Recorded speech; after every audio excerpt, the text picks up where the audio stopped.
नमस्कार, आपका स्वागत है फटाफट खबरों में।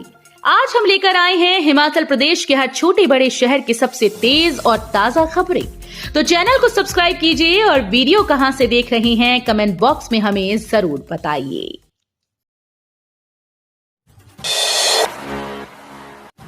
स्वास्थ्य लाभ के बाद मुख्यमंत्री सुक्खू चंडीगढ़ रवाना, हरियाणा में करेंगे चुनाव प्रचार।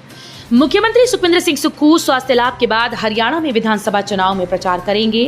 कांग्रेस पार्टी के पक्ष में चुनाव प्रचार करने के लिए वो मंगलवार को चंडीगढ़ के लिए रवाना हो गए और 2 अक्टूबर को पंचकुला व बरवाला में चुनावी जनसभाओं को संबोधित करेंगे।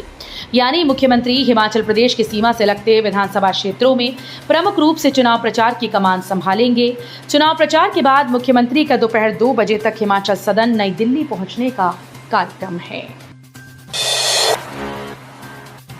हिमाचल के मंदिरों में डिजिटल सेवाओं के विस्तार के लिए बनेगी राज्यव्यापी नीति। हरोली क्षेत्र के पालकवाह गांव में स्थित कौशल विकास केंद्र के सभागार में मंगलवार को डिजिटल प्रौद्योगिकी एवं गवर्नेंस विभाग के सम्मेलन का शुभारंभ किया गया। आयोजित सम्मेलन में उप मुख्यमंत्री मुकेश अग्निहोत्री ने बतौर मुख्य अतिथि शिरकत की। उन्होंने कहा कि राज्य में डिजिटल प्रौद्योगिकी के व्यापक उपयोग से सरकारी सेवाओं को अधिक सुगम और प्रभावी बनाया जाएगा। उन्होंने डिजिटल प्रौद्योगिकी के माध्यम से मंदिरों में दर्शन, दान और अन्य सेवाओं की व्यवस्था को सशक्त बनाने के लिए एक राज्यव्यापी नीति तैयार करने के निर्देश दिए। हिमाचल के मंदिरों में 4 अक्टूबर को होगा हनुमान चालीसा का पाठ, मुस्लिम आबादी पर शांता भड़की। प्रदेश में चल रहे मस्जिदों के विवाद और प्रवासियों के खिलाफ देवभूमि संघर्ष समिति ने 4 अक्टूबर को मंदिरों में हनुमान चालीसा का पाठ करने का ऐलान कर दिया। आयोजन का उद्देश्य प्रदेश सरकार और प्रशासन को अवैध कब्जों और प्रवासियों के खिलाफ उचित कदम उठाने के लिए सद्बुद्धि प्रदान करना है। इसके साथ ही संघर्ष समिति ने 2 अक्टूबर को ग्राम सभाओं में अवैध प्रवासियों के खिलाफ प्रस्ताव पारित करने की अपील की है। देवभूमि संघर्ष समिति के संयोजक भारत भूषण ने बताया कि 5 अक्टूबर को शिमला की संजौली स्थित एक मस्जिद में कथित अवैध निर्माण के मामले में नगर निगम आयुक्त की अदालत में सुनवाई होनी है। हिमाचल में बीएसएनएल के 1,93,000 उपभोक्ता बढ़े। निजी कंपनीज के रिचार्ज बढ़ने से बढ़े बीएसएनएल के उपभोक्ता। निजी नेटवर्क की रिचार्ज की दरें बढ़ने के बाद अभी तक हिमाचल में बीएसएनएल के 1,93,000 उपभोक्ता बढ़ गए और अभी भी लोग अपनी सिम पोर्ट करवा रहे हैं। जो लोग सिम पोर्ट कर रहे हैं उन्हें 4G सिम दी जा रही है। इसके लिए लोगों को जागरूक भी किया जा रहा है। इसी वर्ष अप्रैल से अभी तक 1.5 लाख से ज्यादा उपभोक्ता दूसरे कनेक्शन छोड़कर बीएसएनएल की तरफ आए हैं और उपभोक्ताओं का भरोसा बीएसएनएल में बढ़ा है। संभल कर चलाएं बिजली, 300 से अधिक यूनिट जली तो नहीं मिलेगी सब्सिडी, नई दरें लागू। बिजली उपभोक्ताओं के लिए जरूरी खबर है। बिजली उपभोक्ता अब बिजली संभल कर जलाएं। यदि माह में 300 यूनिट से अधिक बिजली की खपत होती है तो उपभोक्ताओं को सरकार की ओर से दी जाने वाली सब्सिडी नहीं मिलेगी। सरकार ने 300 यूनिट से अधिक बिजली इस्तेमाल करने वालों की सब्सिडी को खत्म कर दिया। हालांकि 125 यूनिट तक बिजली फ्री और 300 यूनिट से कम बिजली की खपत करने वालों की सब्सिडी पहले की तरह से जारी रहेगी। सरकार ने इन आदेशों को 1 अक्टूबर से लागू करने के निर्देश जारी कर दिए हैं। प्रवासी मजदूर को पुलिस स्टेशन में पहचान और सत्यापन करवाना आवश्यक। जिला दंडाधिकारी शिमला अनुपम कश्यप ने यहां भारतीय नागरिक सुरक्षा संहिता 2023 के मद्देनजर आपातकालीन उपाय के रूप में आदेश पारित किए। इसके तहत कोई भी नियोक्ता, ठेकेदार व व्यापारी जिला शिमला में आने वाले किसी भी प्रवासी मजदूर को छोटी मोटी गैर औपचारिक नौकरी या सेवा या अनुबंध श्रम में तब तक नहीं लगाएंगे जब तक ऐसे प्रवासी मजदूर संबंधित पुलिस स्टेशन में एसएचओ के पास जाकर पासपोर्ट आकर के फोटो के साथ अपना विवरण प्रस्तुत नहीं करते हैं। आदेशों के अनुसार शिमला जिले का दौरा करने वाला कोई भी व्यक्ति संबंधित थाना प्रभारी को इस आशय की जानकारी दिए बिना किसी भी प्रकार के स्वरोजगार, गैर औपचारिक व्यापार, सेवाओं में अथवा रोजगार की तलाश में संलिप्त नहीं होगा। पतलीकूहल में बनेगा ट्राउट ब्रूड बैंक। मुख्यमंत्री ठाकुर सुखविंदर सिंह सुक्खू ने कहा कि हिमाचल में ट्राउट मछली के उत्पादन में गत वर्ष के मुकाबले 15.70% वृद्धि दर्ज हुई और प्रदेश में इसका उत्पादन रिकॉर्ड स्तर पर पहुंच गया। ट्राउट उत्पादन में हिमाचल अब देश में टॉप पर पहुंच गया है। मुख्यमंत्री ने कहा कि प्रदेश सरकार मछुआरों को उच्च गुणवत्ता वाले ट्राउट ब्रूड स्टॉक और रेनबो ट्राउट बीज प्रदान करने के लिए जिला कुल्लू के पतली कूहल में ट्राउट ब्रूड बैंक स्थापित करेगी।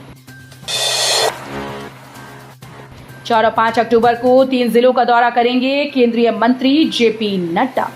केंद्रीय स्वास्थ्य और परिवार कल्याण, उर्वरक व रसायन मंत्री जगत प्रकाश नड्डा 2 दिवसीय हिमाचल दौरे पर आ रहे हैं। नड्डा 4 अक्टूबर को बिलासपुर में व 5 अक्टूबर को शिमला और सिरमौर में होंगे। केंद्रीय मंत्री जेपी नड्डा हवाई मार्ग से 4 अक्टूबर को सुबह 11 बजे बिलासपुर लुहड़ू मैदान स्थित हेलीपैड पर पहुंचेंगे। वहां से वो भाषा और संस्कृति विभाग के ऑडिटोरियम में आयोजित नागरिक अभिनंदन समारोह में शिरकत करेंगे। हिमाचल विश्वविद्यालय में बीएड की 1369 सीट खाली, 6 अक्टूबर तक कर सकते हैं ऑनलाइन आवेदन। हिमाचल प्रदेश विश्वविद्यालय में निजी बीएड कॉलेज में खाली रह गई सीटों को भरने के लिए अंतिम मॉपअप राउंड करने का फैसला लिया गया है। इसके लिए छात्रों को 3 से लेकर 6 अक्टूबर तक ऑनलाइन आवेदन करना होगा। इस दौरान ऑनलाइन आए आवेदनों में पात्र पाए जाने वाले छात्रों को प्रवेश दिया जाएगा। हिमाचल के हमीरपुर में बन रहा है 8 मंजिला बस अड्डा, 95 करोड़ हो रहे खर्च। जिला मुख्यालय हमीरपुर में अब 55 करोड़ रुपए की जगह 95 करोड़ रुपए खर्च कर बस अड्डा बनाया जाएगा। यहां पर 5 की जगह 8 मंजिला भवन बनेगा। बस अड्डा परिसर के भवन में पार्किंग के साथ ही शॉपिंग कॉम्प्लेक्स भी तैयार होगा। ये बात भोरंज के विधायक सुरेश कुमार ने कही। वो सोमवार को सर्किट हाउस हमीरपुर में प्रेस वार्ता को संबोधित कर रही थी। लाखों रुपए की नौकरी छोड़ शुरू किया कारोबार, अब करोड़ों में कमाई। जिला ऊना के बंगाणा उपमंडल के 23 वर्षीय युवा अंकुश बरजाता ने अल्पायु में अपने स्टार्टअप के माध्यम से बड़ी सफलता हासिल कर पूरे देश में तेजी से उभरते युवा उद्यमियों के रूप में नाम अर्जित किया।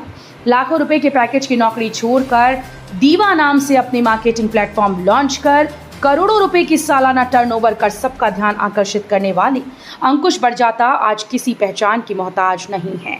साधारण से परिवार में 13 दिसंबर 2000 को जन्मे अंकुश बरजाता ने राजकीय वरिष्ठ माध्यमिक स्कूल बंगाड़ा से जमा 2 की शिक्षा हासिल की। इसके बाद SRM कॉलेज चेन्नई से 4 वर्ष के कंप्यूटर साइंस इंजीनियरिंग की डिग्री हासिल कर एक कंपनी में 26.28 लाख सालाना के पैकेज पर सर्विस ज्वाइन की।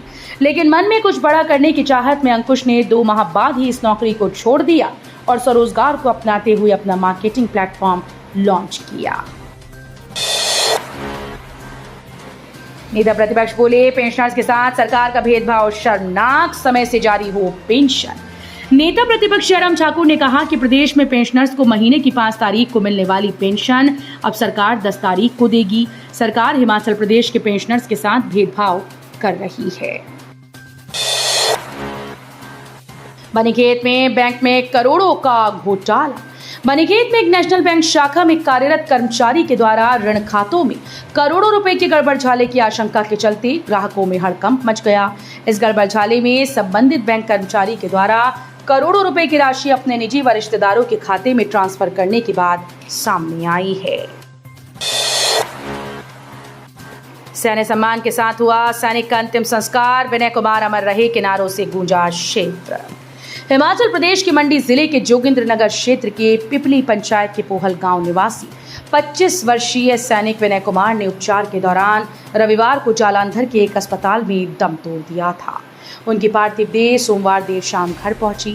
मंगलवार को सैन्य सम्मान के साथ उन्हें अंतिम विदाई दी गई। इस दौरान पूरा क्षेत्र विनय अमर रहे और भारत मां के नारों से गूंज उठा। तो ये थी आज की फटाफट खबरें। हम मिलेंगे अगले बुलेटिन में, तब तक के लिए धन्यवाद। जय हिंद।